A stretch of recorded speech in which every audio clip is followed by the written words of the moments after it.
Yeah, man. So what do you think's gonna happen when Lord Trump takes over? I don't know for sure. Dude, But it's not looking good. it ain't looking good. It's looking a little triplerish. Dude, come into the light just a little bit. Oh no, dude. Yeah. That's dope. You look like Lenny Jesus. Yeah. I see you rocking the red, white, and blue too. Yeah.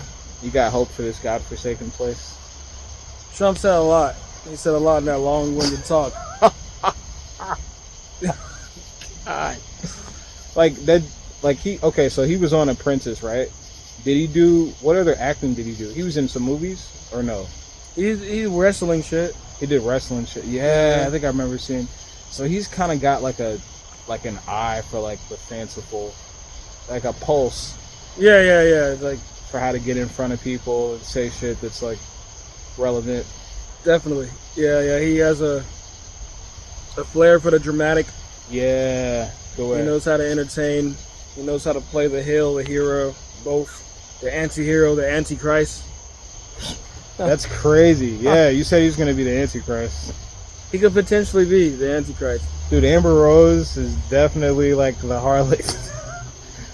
Like Yo. if I was saying, like if I could imagine how the harlot would look, because she's supposed to be super beautiful, right? But like she would probably have like the mark of the beast on her forehead.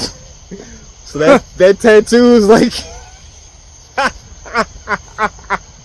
What's her kid's name? Oh, that's her tattoo. Is that what it is? Her kid's name? What's her kid's name? I don't know. It'd be crazy if we looked it up and it was like some demonic associated name.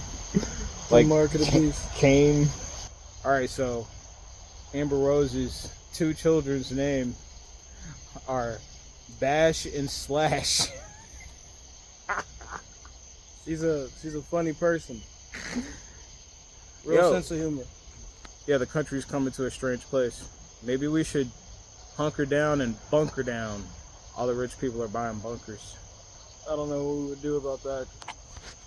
Get some shipping containers, hide them somehow in plain sight. I don't know. It's getting crazy, man. Yeah. Beware the dragon. Was it 7 heads?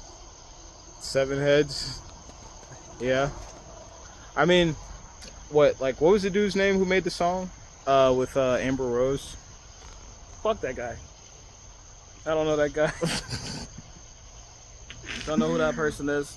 I mean, I think he supposedly like has done a bunch of stuff with like other rappers or other people in the industry. But that was the first time I ever heard of him. And then they sampled that Vanilla Ice song. They're doing like everything white. Yeah. It's rude. Stop making people like look at white weird. That's weird. Like, there's too many cool white people to like put a fucking microscope on all the like weird ones. I guess gotta do it every once in a while. Huh? When the grass is cut, the snakes will show. Gotta thank our little homie Trump for that though.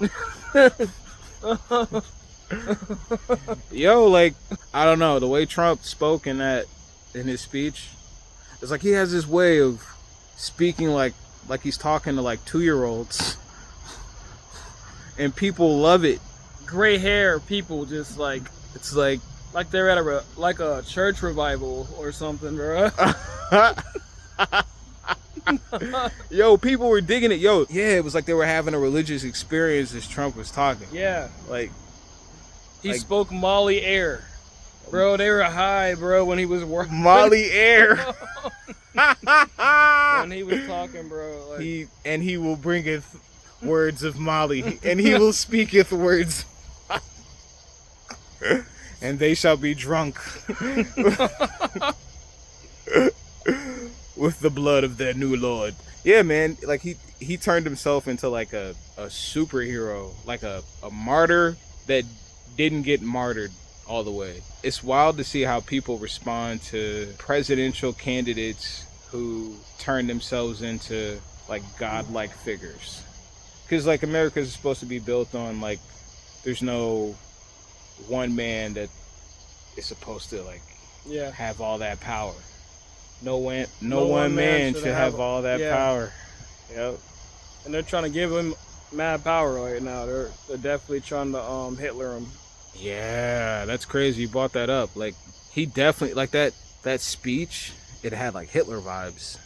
Proper Hitler vibes. Like, we all know he's on amphetamines and whatever cocktail that's keeping him up there all confident and trill, with his cool little storytelling tactics.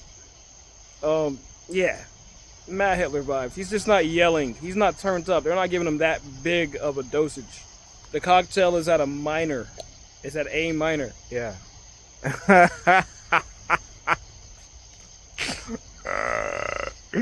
I don't know. He got acquitted of those charges, so. With the chick with the whole trying to get all that bread from him.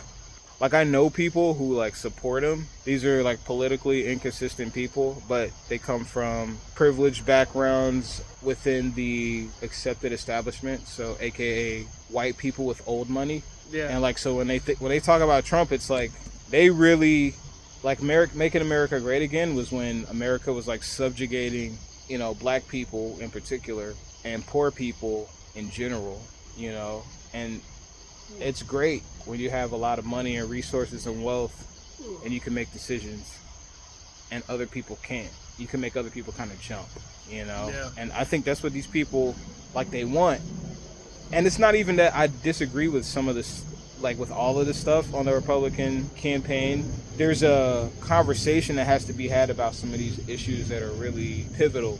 And I think like when we crap on each other as humans, like it makes us unable to have that dialogue. You know what I'm saying? Yeah. The dialogue's hard to be had. Too many echo chambers.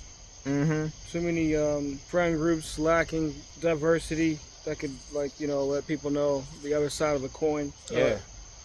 It gets real tricky, combative, us versus them versus us type shit. Yeah. When you separate people, when people separate themselves naturally, I guess too. The whole thing about like the political system, right? Like the fact that there's two parties, right? And this is constitutional, right? So there's two parties, and they've managed to take up all of the political bandwidth.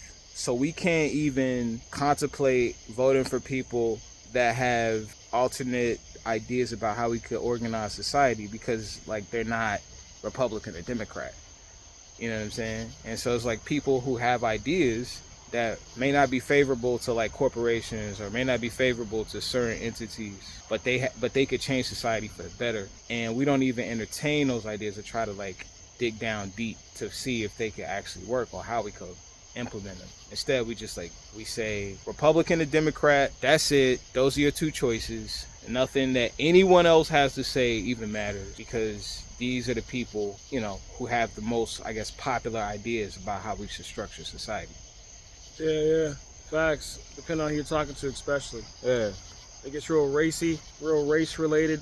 It gets race related before it's money related, honestly, with most people I hear ever talk about it, especially if they're like drunk a few drinks.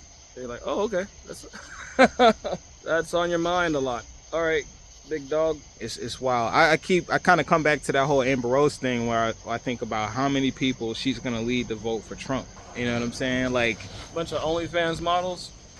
I mean, maybe more than that, of course. I'm joking. OnlyFans models, but then again, like so one thing about her is that she pretty has light-skinned chicks that don't want to be called light-skinned. Well, her whole thing was like with motherhood. She was trying to appeal to moms and people who, had good food on the table. A vote for Donald Trump is a vote to put money back in our pockets and good food on our kids' plates. Yes. It's like, who doesn't want good food on the table? And who doesn't want... Oh, yeah, when you said good food. Yeah, like... Yeah. He did, the way he said it, real slow, made you think about a nice plate of food. It was... It's so funny because like a proper table in a peaceful atmosphere. Yeah, like she managed to speak really well and appeal to just people who would seem to want good things for the country. You know what I'm saying? Good things for themselves, their families, and the country. So it's like, who could have disagreed with that? And that's kind of the concept for me of celebrity politics, where you say the things as a celebrity that are going to get you picked, that are going to get you chosen, that are going to get you favored by whoever's throwing out the biggest bag, and you jump on with it. Here's the thing, for the most part, most people in America's lives is like not going to change with any one presidential election. You have to live at the extremes of society. Like if you're extremely rich and tax cuts are given in your benefit, then you'll probably see some bread. If you're extremely poor and, you know, there's policies or economic situations that cause you to lose control, then yeah, you're gonna end up suffering and feeling that. But if you're in the middle of society, like middle class or whatever, you're pretty stable, because like whatever job you have, for the most part, you're gonna have that. You're gonna keep paying your bills, no matter who's in office. I think it's about what the person stands for.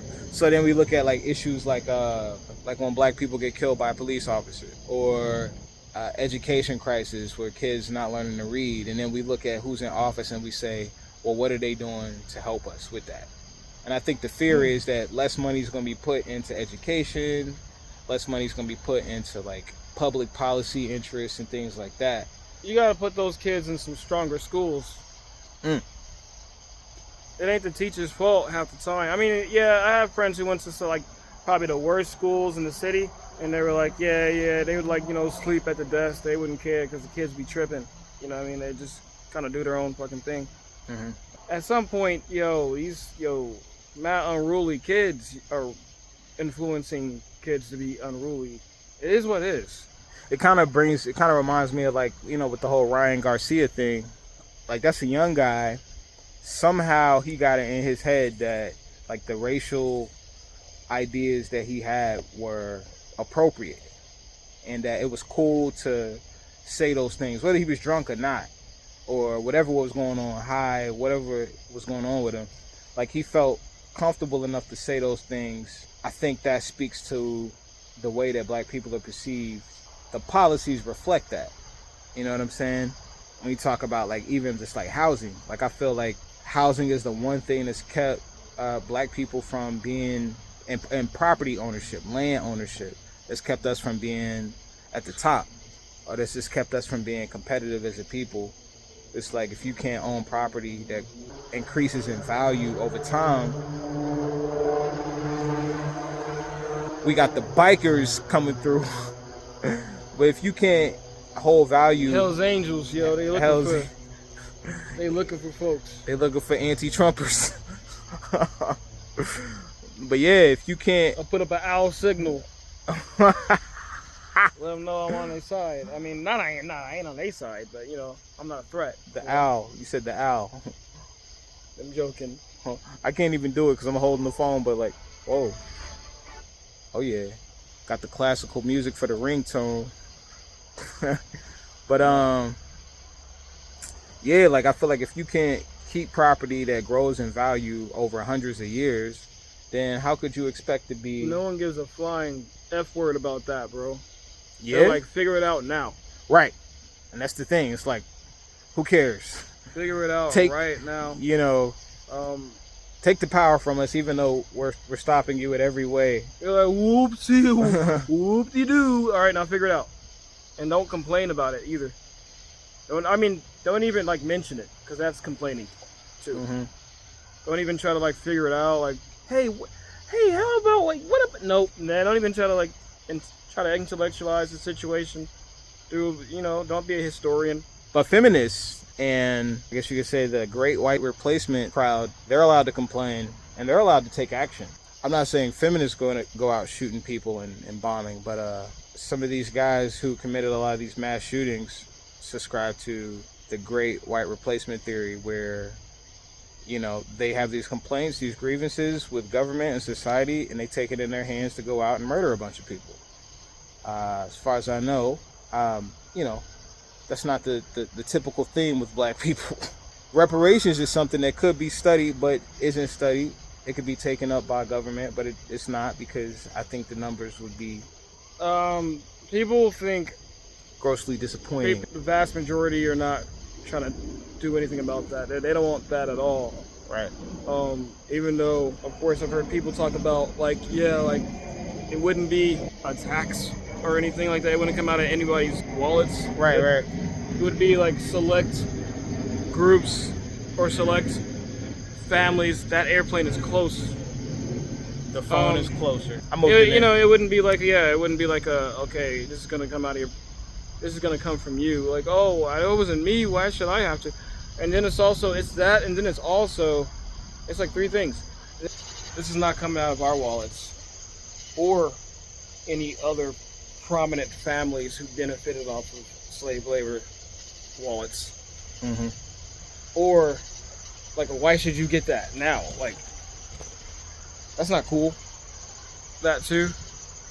And then you got like it's too late. Everybody had like slavery in their country. Right. Then you have like the coon black people who are like super coonish and grifters who are like, if we weren't here, then we'd be like, not, in the best place in Africa or some shit. Like, bitch, you're here. Bullshit. Right. What the fuck you thinking about? You're here, you dumbass. Yeah, that's the wildest thing. But I think DeSantis were saying something like that. There's a lot of weird people with things that come out of their face. Yeah. There's a lot of different points I see with people who talk about this. Jewish people got it from Germany, and then a tiny percentage might be like, well, okay, maybe y'all could get some sort of things like, in institutions, like in some schools, maybe. Bitch, give us some bread. Let the dumb motherfuckers waste it on Italian clothing. And let the smart people actually use the money to build themselves up. Exactly. Because like every group that's ever come here has been Americanized or Europeanized, if you will, or whitewashed. Yeah. And so, except for black people. So they've been given all kinds of benefits through the civil rights struggles that black people have initiated. And they've been able to grow themselves off of those initiatives. Yeah. So it's like, at every turn, black people are the stepping stone for everyone else's wealth. I mean, billions and billions and billions of dollars were made off the backs of black people in slavery. And then now, if there's a such thing as black jobs, which is what Trump seems to think, then those are the jobs that are... Oh, yeah, my bad, I cut you off. He changed it to black and Latin jobs or Mexican jobs. He switched it. Oh wow, yeah. See, I didn't see the. Yeah, I saw a good bit of it, but I didn't see the whole. Yeah. And then he's also said in unions, like there's no like white people in these jobs. This is like the silliest thing. Colors and people attached to colors. This is all like the silliest thing. Mm-hmm. It's just like hilarious, to be honest. That's wild. I can't wait to see what what's gonna happen. America's always an interesting place to be. It's always popping over here. Anyway, get your guns. Get your gats. Get your straps. Canned foods. We out.